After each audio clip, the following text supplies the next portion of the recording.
Cuando vi a mis hijos irse con mi esposa esa tarde de abril, no imaginé que la próxima vez que me llamarían papá sería 6 meses después, y con una frialdad que me atravesó el alma. Mi momento de debilidad con Claudia me costó lo único verdaderamente valioso que tenía. Si quieres más historias reales que te harán reflexionar sobre las consecuencias de nuestras decisiones, dale like a este video, suscríbete al canal y activa las notificaciones para no perderte ninguna de nuestras publicaciones. Mi nombre es Javier Montero y les hablo desde Monterrey, Nuevo León, esa ciudad industrial del norte de México donde construí mi carrera, mi familia y donde, por mi propia estupidez, lo perdí casi todo. Esta es mi historia. No busco justificarme ni despertar lástima. Solo espero que mi experiencia pueda servir de advertencia para otros que podrían estar tentados a cometer los mismos errores. Conocí a Teresa en la universidad. Yo estudiaba ingeniería industrial y ella contabilidad. Nos encontramos en una fiesta de la facultad y desde el primer momento hubo química entre nosotros. Era hermosa, inteligente, con una sonrisa que iluminaba cualquier habitación y una determinación que siempre admiré. Después de 3 años de noviazgo, nos casamos en una ceremonia en la Catedral de Monterrey, rodeados de amigos y familiares. Fue uno de los días más felices de mi vida. Los primeros años fueron de lucha, como para cualquier matrimonio joven. Vivíamos en un pequeño departamento cerca de Fundidora. Yo comencé como ingeniero junior en una empresa automotriz mientras Teresa trabajaba en el departamento contable de un banco. Ahorrábamos cada peso pensando en comprar nuestra propia casa algún día. Nuestro primer hijo, Daniel, llegó 5 años después. Luego vino Mariana. Para entonces, yo había ascendido a gerente de producción y Teresa había dejado su trabajo para dedicarse a los niños, una decisión que tomamos juntos priorizando la familia. Compramos una casa en San Pedro Garza García, en un fraccionamiento seguro donde los niños podían jugar. Los fines de semana íbamos al Parque Chipinque o visitábamos a nuestras familias. Celebrábamos todas las tradiciones, posadas en Navidad, comíamos rosca de Reyes, montábamos altar de muertos, llevábamos a los niños a pedir calaverita. Teníamos lo que muchos considerarían una vida perfecta. Y lo era, realmente lo era. Ese es el primer punto que quiero dejar claro. Mi infidelidad no fue resultado de un matrimonio infeliz o de problemas con Teresa. Fue producto de mi propia debilidad, de mi ego, de una crisis de mediana edad que manejé de la peor manera posible. Todo comenzó hace 3 años.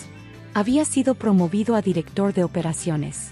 Más responsabilidades, más presión, pero también más reconocimiento y, por supuesto, mejor salario.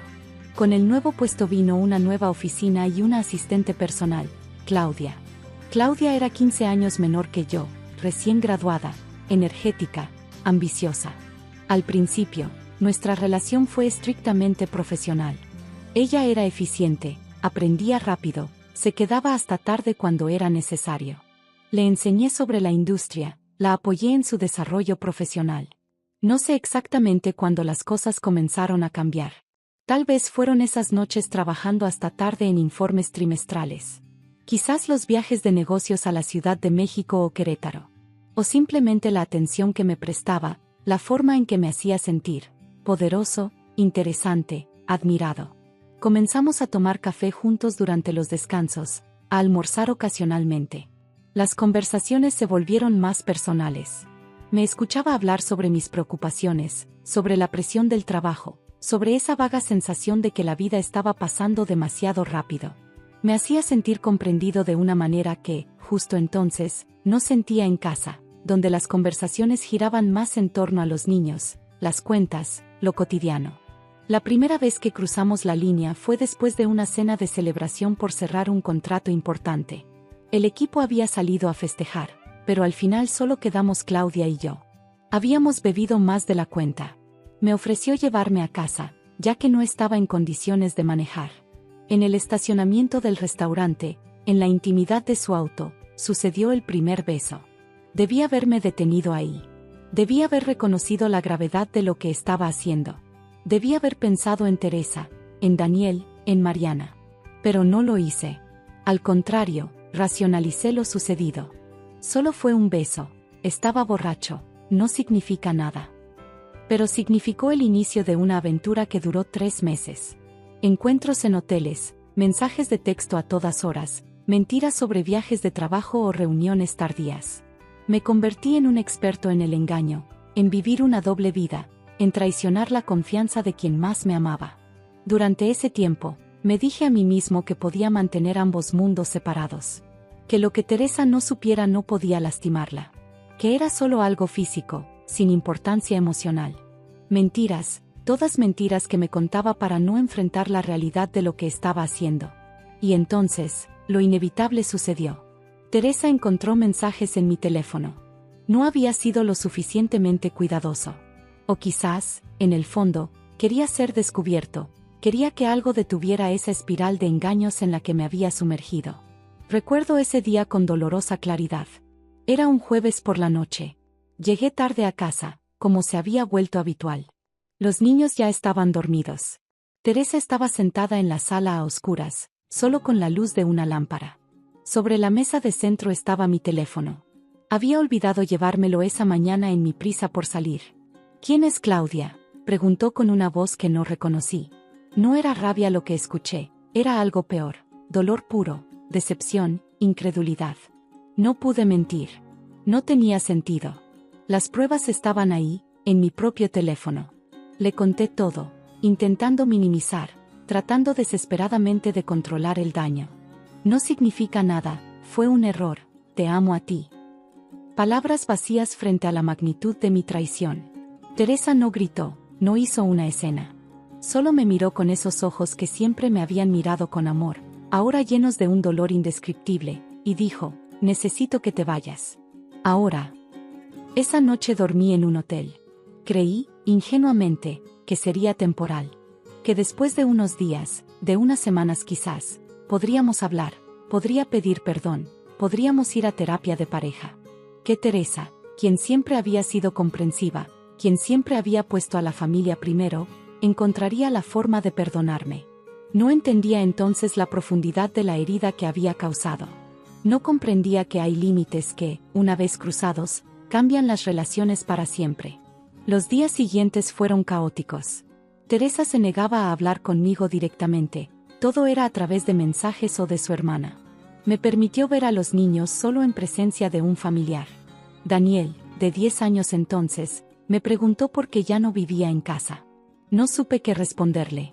Claudia y yo terminamos, por supuesto. En medio de la crisis, vi con claridad lo superficial que había sido nuestra relación, lo insignificante comparado con todo lo que había arriesgado, con todo lo que estaba perdiendo. 2 semanas después del descubrimiento, Teresa me informó a través de su abogado que quería el divorcio. Fue como un golpe físico. De repente, la realidad de lo que había provocado me golpeó con toda su fuerza. Esto no era un mal momento, no era una crisis que pasaría. Era el fin de mi matrimonio, el desmoronamiento de mi familia. Intenté todo para salvar la relación. Le escribí cartas, le envié mensajes, le rogué a su familia que intercediera. Me ofrecí a ir a terapia, a cambiar de trabajo, a hacer lo que fuera necesario. Pero Teresa había tomado su decisión, y la conocía lo suficiente para saber que cuando se decidía por algo, era definitivo. El divorcio se concretó 6 meses después. Fue civilizado en apariencia, pero devastador emocionalmente. Acordamos custodia compartida, aunque los niños vivirían principalmente con Teresa. Yo me mudaría a un departamento cerca para facilitar las visitas. El primer día que fui a buscar a los niños para llevármelos por el fin de semana fue uno de los momentos más duros. Toqué el timbre de la que había sido mi casa por años. Daniel abrió la puerta y, en lugar del papá, entusiasta al que estaba acostumbrado, me saludó con un formal hola, papá. Mariana, de 7 años, se escondió detrás de su hermano, como si yo fuera un extraño. Durante meses, las visitas fueron tensas, artificiales. Los niños estaban confundidos, dolidos. No entendían completamente por qué sus padres ya no estaban juntos, pero sabían que yo había hecho algo malo, algo que había lastimado a su madre. Una tarde, Daniel me preguntó directamente, ¿es verdad que engañaste a mamá con otra mujer? La pregunta me dejó sin aliento. ¿Cómo explicarle a un niño de 10 años algo que ni yo mismo entendía completamente? ¿Cómo hablarle de debilidad, de errores, de consecuencias? Sí, respondí finalmente, decidiendo que merecía al menos la verdad. Cometí un error muy grave que lastimó profundamente a tu mamá. Es mi culpa que nuestra familia ya no esté junta. Daniel me miró con una mezcla de confusión y decepción que me rompió el corazón. ¿Ya no querías a mamá? Siempre he querido a tu mamá, le aseguré. Mi error no tuvo nada que ver con dejar de quererla. Fue una debilidad, una estupidez que nunca debí cometer. No sé si entendió. ¿Cómo podría? Yo, adulto, protagonista de la situación, apenas entendía cómo había sido capaz de arriesgar tanto por tan poco. Los meses siguientes fueron un proceso de adaptación doloroso. Me mudé a un departamento en San Jerónimo, lo suficientemente cerca para ser parte de la vida cotidiana de mis hijos, pero sin la intimidad de un hogar compartido. Renuncié a mi trabajo, no podía seguir en un lugar que me recordaba constantemente mi error, y encontré una posición en otra empresa. Fue un paso atrás en mi carrera, pero en ese momento era lo que menos me importaba. Poco a poco, construimos una nueva normalidad. Los niños venían conmigo fines de semana alternos y un día entre semana. Asistía a sus eventos escolares, los llevaba al médico cuando era necesario. Intentaba mantener una relación civilizada con Teresa por el bien de ellos. Entonces, un año después del divorcio, Teresa me dio otra noticia que me golpeó como un puño. Había comenzado a salir con alguien. Andrés, un médico que había conocido a través de amigos comunes. No tenía derecho a sentirme traicionado, lo sé. Era hipócrita de mi parte sentir celos o resentimiento. Yo había roto nuestro matrimonio. Teresa tenía todo el derecho de rehacer su vida. Pero eso no hizo que doliera menos, especialmente cuando, 6 meses después, Andrés se mudó a la que había sido nuestra casa. Ver a otro hombre viviendo con mis hijos, ocupando el espacio que una vez fue mío, fue una de las experiencias más humillantes y dolorosas que he vivido. No por orgullo masculino herido, sino porque cada vez que recogía a los niños y veía su carro en la entrada, cada vez que Daniel o Mariana mencionaban algo que Andrés dijo o Andrés hizo, era un recordatorio de lo que había perdido, de lo que había arrojado por la borda. Lo peor vino cuando, después de que Andrés llevaba casi un año viviendo con ellos, escuché a Mariana referirse a él como papá Andrés durante una conversación telefónica. Sentí como si me hubieran sacado el aire de los pulmones. Mi hija, mi pequeña, ahora tenía 2 papás. Y era enteramente mi culpa. Esa noche, solo en mi departamento, tuve que enfrentar la magnitud completa de las consecuencias de mis acciones. No solo había perdido a mi esposa, había alterado permanentemente mi relación con mis hijos. Había creado una fractura en sus vidas, una complicación que nunca debieron enfrentar. Por un romance pasajero, por un impulso egoísta, había cambiado el curso de 4 vidas para siempre. Han pasado 3 años desde el divorcio. Teresa y Andrés se casaron el año pasado. Es un buen hombre, debo admitirlo. Trata bien a mis hijos, respeta mi lugar como su padre biológico. En otra circunstancia, podríamos haber sido amigos. Daniel tiene ahora 13 años, está en la secundaria. Le va bien en deportes, especialmente en fútbol. Mariana, con 10 años, es apasionada del ballet y las matemáticas. Ambos han adaptado sus vidas a esta nueva realidad mejor de lo que yo mismo he logrado hacerlo. Mi relación con ellos ha mejorado con el tiempo. Ya no hay esa incomodidad inicial, esa distancia. Pero no es lo mismo. Nunca será lo mismo. Hay momentos importantes de sus vidas que me he perdido, rutinas diarias que desconozco, chistes internos de los que no formo parte. A veces, cuando los recojo para el fin de semana, siento que recibo visitantes en lugar de a mis propios hijos. En cuanto a mi vida personal, he tenido algunas relaciones, nada serio. La experiencia me ha hecho más cauteloso, más reflexivo sobre lo que realmente quiero y valoro. He asistido a terapia, he trabajado en entender qué me llevó a traicionar de esa manera a la mujer que amaba, a arriesgar lo más valioso que tenía. ¿He perdonado a Claudia? No hay nada que perdonar. Ella no me obligó a nada. Ambos éramos adultos tomando decisiones, aunque fueran terriblemente equivocadas. La última vez que supe de ella, se había mudado a Guadalajara para un nuevo trabajo. ¿Me ha perdonado Teresa? No lo sé. Hemos alcanzado una relación cordial por el bien de los niños. Podemos hablar sobre asuntos prácticos sin tensión, incluso ocasionalmente recordar buenos momentos del pasado.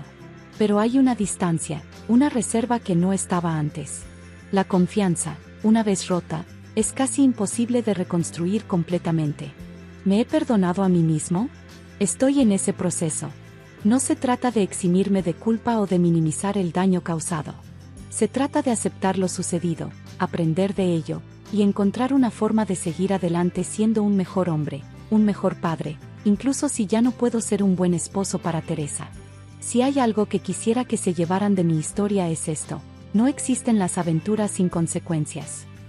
No hay infidelidades que no lastimen a nadie porque nadie se enterará. El engaño no solo daña a tu pareja cuando lo descubre, te daña a ti en el proceso, corrompe tu integridad, te convierte en alguien que nunca pensaste que serías. La tentación puede parecer irresistible en el momento. El ego masculino, especialmente, es vulnerable a la validación que viene de saber que alguien más te desea. Pero ningún momento de pasión, ninguna emoción temporal, vale el precio de destruir lo que has construido con años de amor, compromiso y confianza. Cada vez que veo a mis hijos irse después de un fin de semana conmigo, cada vez que paso frente a la que fue mi casa y veo las luces encendidas sabiendo que hay otra familia dentro, cada Navidad o cumpleaños que celebramos separados, recuerdo el verdadero costo de mi infidelidad. No solo perdí a mi esposa, perdí la vida que habíamos construido juntos. Perdí la oportunidad de ver crecer a mis hijos día a día. Perdí la confianza y el respeto que me habían tenido. Perdí la imagen que tenían de mí como alguien confiable, íntegro. Y todo por un romance que, en retrospectiva, no significaba nada comparado con lo que destruyó. Si estás tentado a ser infiel, si estás justificando un engaño, si crees que puedes mantener dos mundos separados sin consecuencias, piénsalo de nuevo. El precio es mucho más alto de lo que imaginas. Y cuando lo hayas pagado, cuando estés del otro lado como yo ahora, te darás cuenta de que nada, absolutamente nada, valía semejante costo. Esta es mi historia. No busco simpatía ni absolución. Solo espero que mis palabras lleguen a alguien que esté al borde de cometer el mismo error, y que quizás, solo quizás, lo piense dos veces antes de dar ese paso que podría cambiarlo todo para siempre. Si esta historia te resonó o conoces a alguien que podría beneficiarse de escucharla, compártela. A veces necesitamos ver las consecuencias reales de la infidelidad para entender su verdadero impacto. Deja un comentario compartiendo tu experiencia o reflexión, y no olvides suscribirte para más historias que nos hacen reflexionar sobre nuestras decisiones y sus consecuencias en la familia. La noche que mi hija de 15 años nos encontró juntos, vi cómo su mirada se transformaba para siempre. «Te odio, mamá», me dijo. Y en ese momento supe que había destruido algo irreparable. Por un momento de pasión, perdí el amor de las personas que más me importaban. Si quieres más historias reales que te harán reflexionar sobre las consecuencias de nuestras decisiones, dale like a este video, suscríbete al canal y activa las notificaciones. Mi nombre es Sofía Mendoza. Tengo 45 años y les hablo desde Cuernavaca, Morelos, la ciudad de la eterna primavera, aunque en mi corazón hace mucho que el invierno se instaló. Hoy quiero compartirles la historia de mi mayor error, no para justificarme, sino para que tal vez alguien pueda aprender de lo que yo perdí. Hace 12 años, tenía una vida que muchos envidiarían. Un esposo amoroso, 2 hijos maravillosos, una casa hermosa con bugambilias trepando por las paredes, y un exitoso negocio familiar de repostería tradicional. Dulces Recuerdos se llamaba nuestra pastelería, famosa en todo Cuernavaca por nuestros roles de canela, pan de muerto y roscas de reyes. Fernando, mi esposo, y yo nos conocimos desde la preparatoria. Él era callado, estudioso, de esos hombres que no necesitan ser el centro de atención para destacar. Yo era más extrovertida, siempre organizando eventos, siempre rodeada de amigos. Nos complementábamos perfectamente. Después de la universidad, nos casamos en una ceremonia sencilla en la Catedral de Cuernavaca, con mariachis y una comida en el jardín de la casa de mis padres. Pronto llegaron Mariana y Daniel. Establecimos nuestro negocio y construimos una vida que, vista desde fuera, parecía perfecta. Los domingos visitábamos el Jardín Borda o llevábamos a los niños al Parque Veraca. En Semana Santa hacíamos procesiones con la iglesia local. Para el Día de Muertos, montábamos un altar elaborado en nuestra pastelería, con pan recién horneado y fotografías de nuestros abuelos. Éramos parte del tejido de la comunidad, respetados y queridos. Sin embargo, dentro de mí había una inquietud que no podía nombrar. A medida que los años pasaban, sentía que me había convertido en solo una extensión de otras personas, la esposa de Fernando, la madre de Mariana y Daniel, la dueña de Dulces Recuerdos. La Sofía que soñaba con viajar, con pintar, con bailar toda la noche, esa mujer parecía haberse desvanecido. Fernando trabajaba muchas horas. Nuestro negocio había crecido y ahora teníamos 3 sucursales. Él se encargaba de la administración, de hablar con proveedores, de mantener las cuentas en orden. Yo supervisaba la producción y atendía a los clientes. Nos veíamos en el trabajo, por supuesto, pero en casa cada uno estaba sumido en sus propias responsabilidades.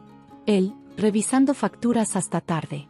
Yo, ayudando a los niños con sus tareas, planeando el menú de la semana, organizando la casa.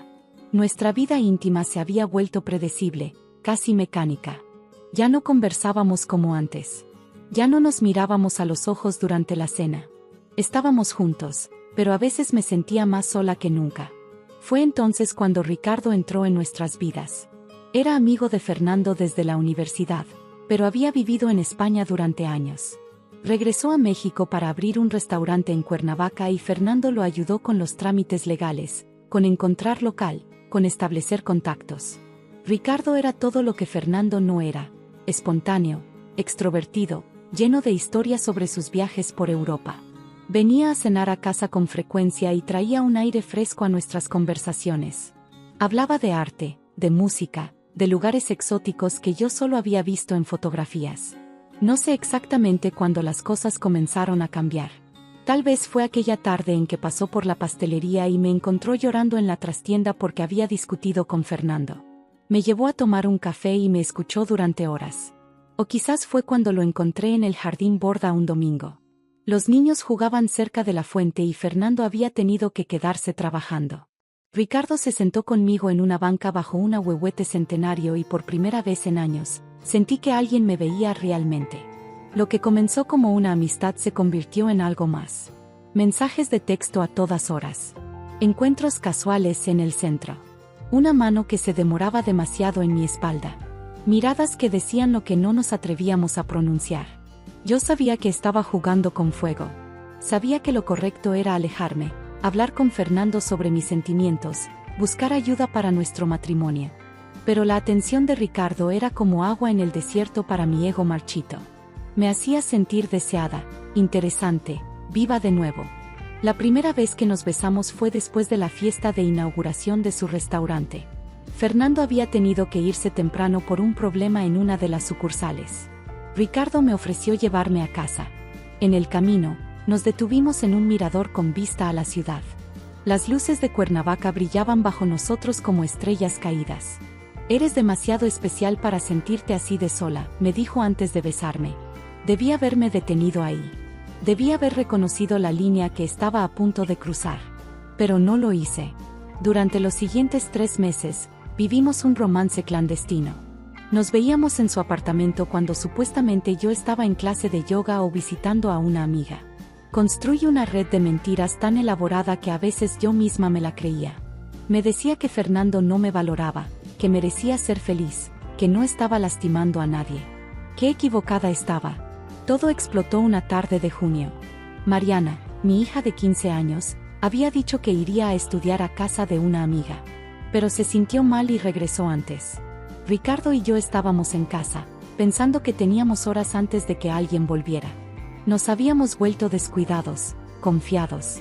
Mariana nos encontró en el sofá de la sala. No estábamos completamente vestidos. El horror en sus ojos es algo que nunca podré olvidar. Se quedó paralizada un momento, luego corrió a su habitación. Cuando intenté hablar con ella, me gritó que me odiaba, que había arruinado todo, que nunca me lo perdonaría. Esa noche, le confesé todo a Fernando. No tenía sentido seguir mintiendo. Mariana ya le había llamado llorando. Esperaba gritos, furia, pero su reacción fue peor. Se quedó en silencio, mirándome como si fuera una extraña. Mi mejor amigo, Sofía, fue lo único que dijo, con una voz que no reconocí. ¿En nuestra casa? ¿Dónde duermen nuestros hijos? Esa noche se fue a un hotel. Al día siguiente, vino a recoger algunas cosas. Me dijo que necesitaba tiempo, que no podía estar cerca de mí sin sentir que se ahogaba en rabia y traición. Los días siguientes fueron un infierno. Daniel, Mi hijo de 12 años, no entendía completamente lo que había pasado, pero sabía que era grave. Mariana se negaba a hablarme, se encerraba en su habitación. Cuando intentaba explicarles, justificarme, solo empeoraba las cosas. ¿Por qué no hablaste con papá si eras infeliz?, me preguntó Mariana una tarde, con una madurez que me destrozó. ¿Por qué tenías que destruir nuestra familia? No tenía respuesta. O más bien, ninguna respuesta era suficiente. Fernando volvió después de una semana, pero solo para decirme que quería el divorcio. No podía perdonar la doble traición de su esposa y su amigo. Me pidió que me fuera yo de la casa, para no perturbar más a los niños. Me mudé a un pequeño departamento cerca del centro. Ricardo intentó contactarme varias veces, pero yo ya había visto el daño que habíamos causado. Le pedí que no me buscara más. El divorcio fue amargo. Fernando, siempre tan amable y considerado, se transformó durante el proceso. Peleó por la custodia completa de los niños. Usó mi infidelidad como prueba de mi inestabilidad moral. Me vi retratada en documentos legales como una madre negligente, una esposa adúltera, una mujer que había puesto sus deseos egoístas por encima de su familia. Perdí la custodia principal. Me otorgaron visitas supervisadas al principio. Mariana se negaba a verme del todo. Daniel venía, pero nuestros encuentros eran incómodos, llenos de silencios y preguntas que no sabía cómo responder. Fernando me compró mi parte del negocio. No fue justo en la valoración, pero no tenía fuerzas para pelear. Necesitaba el dinero para subsistir, para pagar abogados, para intentar reconstruir algún tipo de vida. Conseguí trabajo como gerente en una cadena de panaderías. Era un paso atrás en mi carrera, pero no podía ser exigente. Cada mañana despertaba con un peso en el pecho que no me dejaba respirar. Cada noche lloraba hasta quedarme dormida, mirando fotos de mis hijos, recordando los momentos felices que había destruido. Lo peor era los domingos. Esos días que antes pasábamos juntos como familia ahora eran largos desiertos de soledad. Caminaba por el jardín Borda, sola, viendo a otras familias, otros niños, otras madres que no habían cometido mi error. Intenté reconstruir mi relación con mis hijos. Les escribía cartas, les enviaba regalos, les suplicaba una oportunidad. Mariana rechazaba todo contacto. Daniel era más receptivo, pero podía sentir su confusión, su dolor. Fernando, para su crédito, nunca habló mal de mí frente a ellos. Nunca les prohibió verme. Es su decisión, les decía, según me contó Daniel años después. Su madre los ama, a pesar de todo. Pasaron 2 años antes de que Mariana aceptara verme para un café. Tenía 17 años y parecía mucho mayor. Más seria, más contenida. Me dijo que estaba considerando estudiar medicina en la UNAM. Hablamos sobre cosas superficiales. Cuando intenté disculparme, de nuevo, me detuvo. No quiero hablar de eso, mamá. Nunca. Si vamos a tener algún tipo de relación, tiene que ser sobre el presente, no sobre el pasado. Acepté sus términos. Era mejor que nada. Poco a poco, muy lentamente, comenzamos a reconstruir algo. No era la relación cercana que teníamos antes, pero al menos me permitía ser parte de su vida, aunque fuera en la periferia. Daniel fue más fácil. Los niños perdonan más rápido. A los 16 años, comenzó a visitarme regularmente. Me contaba sobre la escuela, sobre sus amigos, sobre sus sueños de convertirse en chef. Había heredado mi pasión por la cocina. Fernando se volvió a casar hace 3 años. Con una mujer encantadora llamada Lucía, maestra de primaria. Es buena con mis hijos. Mariana la adora. Daniel dice que hace un mole increíble. Debo admitir que me dolió al principio, pero con el tiempo he llegado a agradecerle. Ella ayudó a sanar heridas que yo había causado. Yo sigo soltera. Tuve algunas relaciones, pero ninguna seria. Quizás una parte de mí sigue castigándose. O quizás simplemente aprendí que las relaciones requieren más que pasión, requieren honestidad, compromiso, trabajo constante. Hoy, 10 años después, tengo una relación cordial con Fernando. Podemos estar en la misma habitación para eventos importantes de nuestros hijos. La graduación de Mariana de la Facultad de Medicina. El primer trabajo de Daniel como sous chef en un restaurante prestigioso de Cuernavaca. Mariana tiene ahora 25 años. Está comprometida con un joven médico que conoció durante su residencia. Cuando me mostró el anillo, con cautela en sus ojos, como si temiera mi reacción, sentí una mezcla de alegría y dolor. Alegría por su felicidad. Dolor porque sé que nuestra relación nunca volverá a ser lo que era. Hay una reserva en ella cuando está conmigo, una parte de su corazón a la que ya no tengo acceso. Me ha pedido que asista a su boda. Un pequeño milagro. Pero también me ha dicho, con esa franqueza que la caracteriza, que prefiere que Fernando la entregue en el altar solo. No quiere complicaciones en su día especial. Acepté, por supuesto. No estoy en posición de exigir. Cada momento con mis hijos es un regalo que no merezco pero que atesoro. ¿Qué he aprendido de todo esto? Que nuestras acciones tienen consecuencias que van mucho más allá de lo que podemos imaginar. Que la justificación que nos damos a nosotros mismos, merezco ser feliz, no estoy lastimando a nadie, son mentiras que nos contamos para no enfrentar la verdad de nuestra cobardía. Que la comunicación honesta, por difícil que sea, por incómoda que resulte, es la única base posible para una relación sana. Si hubiera hablado con Fernando sobre mi infelicidad, sobre mi sensación de pérdida de identidad, quizás hubiéramos podido trabajar juntos en una solución. Que nuestros hijos pagan el precio de nuestros errores de maneras que no podemos prever. El divorcio fue solo el principio. Las cicatrices emocionales, la pérdida de confianza, las lecciones equivocadas sobre el amor y la lealtad que involuntariamente les enseñé, eso es lo que más me atormenta. Si hay algo que quisiera decirles a quienes están contemplando el camino que yo tomé es esto: deténganse. Hablen. Busquen ayuda. Si su matrimonio no tiene arreglo, termínenlo con honestidad antes de traicionarlo.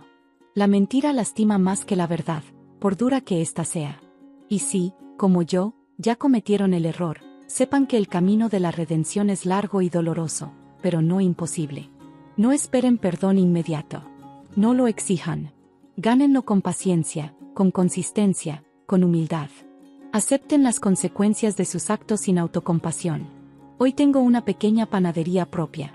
Segundas oportunidades, la llamé.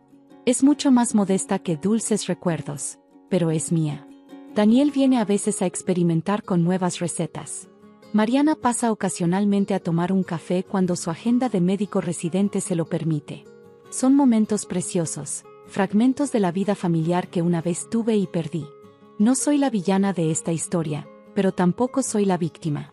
Soy simplemente una mujer que cometió un error terrible y que vive cada día con sus consecuencias, intentando ser mejor, intentando reparar lo que se puede reparar, aceptando que algunas cosas se han perdido para siempre. Esta es mi historia. No la comparto para recibir simpatía, sino como advertencia. Como testimonio de que incluso los errores más graves pueden ser puntos de partida para el crecimiento, aunque el precio sea tan alto que a veces te preguntes si valió la pena pagarlo. Si esta historia te resonó, compártela con alguien que pueda estar tentado a tomar el camino fácil en lugar del correcto. A veces necesitamos ver las consecuencias reales para evitar cometer los mismos errores. Déjame saber en los comentarios si has vivido algo similar o qué harías en mi situación.